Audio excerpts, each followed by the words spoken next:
জাল লটারি নিয়ে ধরা পড়ল দুই যুবক। গণপিটুনি দিয়ে পুলিশের হাতে তুলে দিল ক্ষুব্ধ জনতা। জাল লটারি নিয়ে দোকান থেকে প্রাইজ নেওয়ার অভিযোগে দুই যুবককে হাতে নাতে ধরল লটারি ব্যবসায়ীরা।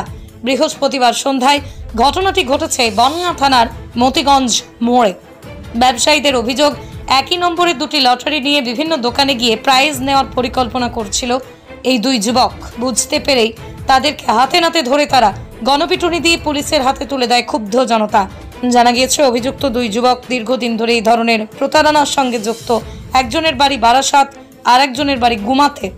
এর আগেও বনগাঁর বিভিন্ন দোকান থেকে একই ঘটনা ঘটিয়েছে।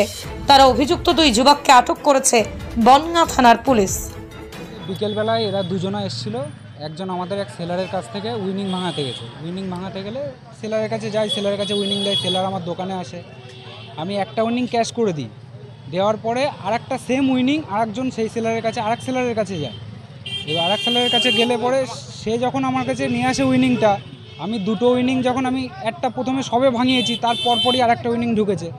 আমি সেই উইনিংটা যখন কম্পিউটারে চেক করতে যাই, দেখি সেম উইনিং কিন্তু দুটো হয়ে যাচ্ছে।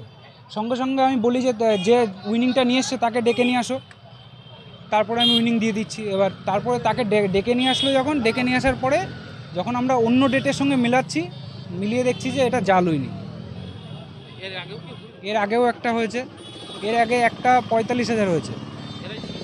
এরা ছিল কিনা এখন সঠিক আমরা বলতে পারছি না, কেন এদেরই হয়তো কোনো দলের লোক টোক হবে। জাল টিকিট এখন যেই পরিমাণে মার্কেটে ছড়িয়ে গেছে, ব্যবসাদাররা ব্যবসা করতেই এখন ভয় পেয়ে যাচ্ছে। আমার দোকানে এসছে ছেলেটা, এসে দেখি 10 সেমের 4টে বই আছে। 4টে বই আমার থেকে পরপর করে তুলে নিল। নেওয়ার পরে দুটো 5 সেমের পাতা নিল। নেওয়ার পরে 540 টাকা দাম হয়েছে। তারপরে আমার উইনিংটা দিয়েছে। আমি দেখলাম যে বাইরের উইনিং। এটা তো আমি ঘরে নিয়ে গেছি। ঘরে নিয়ে গিয়ে দেখায় বললো যে আগে বাবুলের দোকানে দেখালাম, বলছে বাবুল ঠিকই আছে, তবু নিয়েও না। আমি আবার শিবকালী ওখানে গেলাম, ও বললো যে ঠিক আছে, নিলাম। নিয়ে ভাঙিয়ে দিলাম, নিয়ে চলে গেছে। তারপরে কিছুক্ষণ বাদে দেখি এসে আরেকটা উইনিং এসছে। আমার তখন ডেকেছে সঙ্গে সঙ্গে, তাড়াতাড়ি আসো।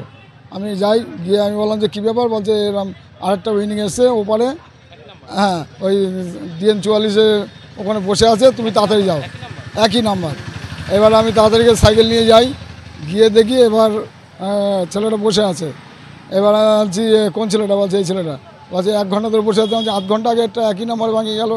তা বলছি যে আমি তো 1 ঘন্টা বসে আছি। আমার তাহলে তোরা তো কজন আছিস বল? তা বলছে না, আমি পয়সা দিয়ে কিনেছি।